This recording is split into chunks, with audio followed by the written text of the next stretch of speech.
ইরানের মরুভূমি থেকে ওয়াশিংটনের ক্যাপিটাল হিল দূরত্ব 1000 মাইলের হলেও যুদ্ধের উত্তাপ এখন দুই প্রান্তেই সমান। একদিকে আকাশ জুড়ে ইসরায়েল ও যুক্তরাষ্ট্রের মিসাইল হানা, অন্যদিকে মার্কিন গণতন্ত্রের প্রাণকেন্দ্রে শুরু হয়েছে এক আইনি ও সাংবিধানিক লড়াই। প্রশ্ন উঠেছে, ট্রাম্পের এই সামরিক অভিযান কি শুধুই আত্মরক্ষা, নাকি কংগ্রেসকে পাশ কাটিয়ে নেওয়া এক স্বেচ্ছাচারী সিদ্ধান্ত? তা নিয়ে বিস্তারিত জানাচ্ছেন মিরাজ হোসাইন। ইরানের রণক্ষেত্রে যখন যুক্তরাষ্ট্র ও ইসরায়েলের মিসাইল হানা নিয়মিত ঘটনায় পরিণত হয়েছে, তখন সেই যুদ্ধের উত্তাপ আছড়ে পড়ছে ওয়াশিংটনের ক্যাপিটাল হিলও। প্রেসিডেন্ট ডোনাল্ড ট্রাম্পের এই সামরিক অভিযান কি শুধুই আত্মরক্ষা, নাকি এটি কংগ্রেসের ক্ষমতাকে পাশ কাটিয়ে নেওয়া এক স্বেচ্ছাচারী সিদ্ধান্ত? এই প্রশ্নকে কেন্দ্র করেই এখন উত্তাল মার্কিন রাজনীতি।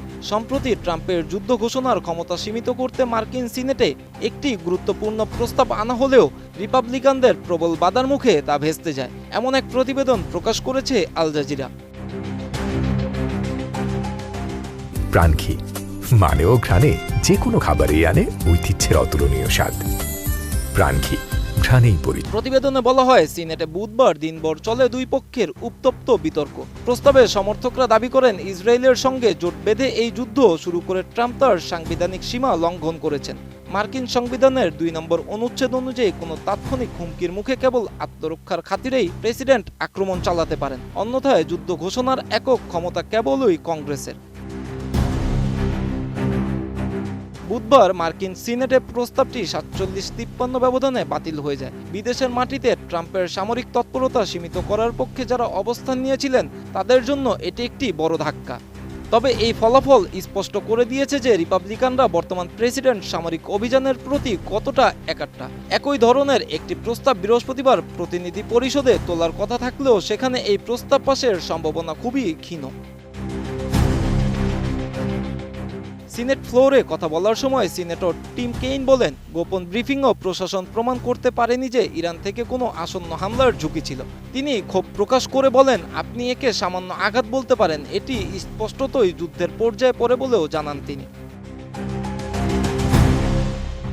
গত 28 ফেব্রুয়ারি অভিযান শুরুর পর ট্রাম্প প্রশাসন এক সময় এক যুক্তি দিচ্ছে। কখনো বলা হচ্ছে তেহরান তাদের ধ্বংস হয়ে যাওয়া পারমাণবিক কর্মসূচি ফের চালু করছে, কখনো দাবি করা হচ্ছে তারা দূরপাল্লার ক্ষেপণাস্ত্র বানাচ্ছে। এমনকি পররাষ্ট্রমন্ত্রী মার্কো রুবিও এবং খোদ প্রেসিডেন্টের বক্তব্যেও পাওয়া গেছে গরমিল। ইসরায়েল আগে হামলা করতে চেয়েছিল নাকি ইরান, তা নিয়ে ধোঁয়াশা কাটেনি এখনো। তবে রিপাবলিকানরা এই আক্রমণকে দেখছেন 47 বছরের শত্রুতার জবাব হিসেবে। সিনেটর জেমস রিশের দাবি, গত বছরের 12 দিনের যুদ্ধের পর ইরান ফের তাদের পারমাণবিক উচ্চাকাঙ্ক্ষা দেখাচ্ছে, যা রুখে দেওয়া জরুরি। পেন্টাগন প্রধান পিট হেগসেথও জানিয়ে দিয়েছেন, এই অভিযান কেবল শুরু। মধ্যপ্রাচ্যে পাঠানো হচ্ছে আরও ভারী সামরিক সরঞ্জাম।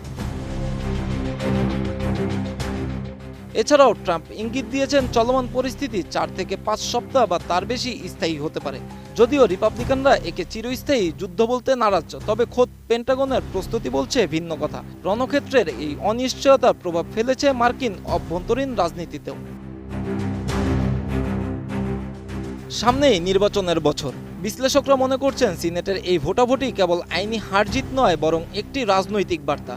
যারা এই যুদ্ধের পক্ষে ভোট দিয়েছেন, ভোটারদের কাঠগড়ায় তাদের দাঁড়াতে হতে পারে। ক্ষমতার এই লড়াইয়ে শেষ পর্যন্ত জয় কার হবে, সংবিধানের নাকি নির্বাহী আদেশের, তা সময়ই বলে দিবে। আপাতত ইরানের আকাশে বারুদের গন্ধ আর ওয়াশিংটনের অলিন্দে ক্ষমতার দ্বন্দ্বে চলছে সমান্তরালে। Miraj Hossain, ATN news.